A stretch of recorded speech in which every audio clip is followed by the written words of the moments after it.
Այսօր մի հատ տեսանյութ եմ տեսել, մի հատ հայ ջահել ահաբեկում է մի հատ ուրիշ հայերի, ինչ-որ տղու, այդ տղու ընկերը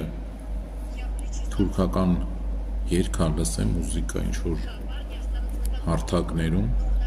պարեմ արել ա տակը, այս մյուս տղեն ահաբեկում ա, ասում ա ոնց թե քո ընկերուհին թուրքական երգի տակ ա պարում ինչ-որ, տղեն էլ ասում ա հա ես եմ թողել, հարցը էդի չի, հարցը էդի երկրորդ կողմն ա, այդ թուրքական երգներ լսելը,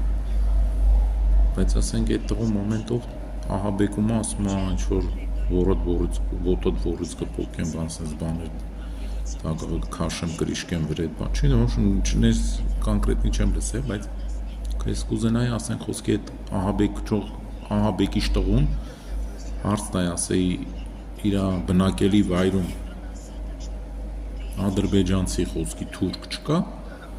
գնա դագաղի կրիշկեքը քաշի վրան, որ այդքան իրա հայ ազգի տղերքին տարիներ առաջ այդքան սպանել են իրա հային տենց ահաբեկում, այդ թուրքական մուսիկայի մոմենտով էլ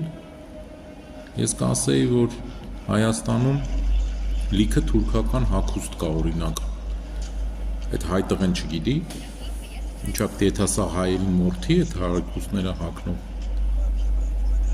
կամ հենց մեր հայկական երգը թուրքերի շնորհիվ ա ճանաչված, չեմ ուզում ասեմ, որ երգը դե Թուրքիայում ա մեծ ճանաչում ստացել նոր դուրս եկել ուրիշ երկրներ, Թուրքիայում այդ հայկական մուզիկան լսվել ա, ինչ կա դրա մեջ, եթե հարցը գնում ա մուզիկայի, բայց այտենց ահաբեկել քո հայ ազգին, փորձրել եք ձեզ բանսыз բաներ ոբշեմ նենց, չգիտեմ, ասենք խոսքի այդ կատեգորիայի հայերին չի կարել էլի պռախոտ տալ իրան սուտի գողականի տեղ են դնում, բան հարց լուծող եք, գնացեք ադրբեջանցիների հետ լուծեք ձեր հարցերը, դագաղի կրիշկա եք քաշում, չգիտեմ ինչի կրիշկա եք քաշում, այսքան բան ժողովուրդ ջան, տարածեք թող այդ սուտի կռուտոյները իմանան, ասենք իրանց տեղը, առանց մեր հայերին վարկաբեկելու ու պառակտում մտցնելու հայ ժողովրդի մեջ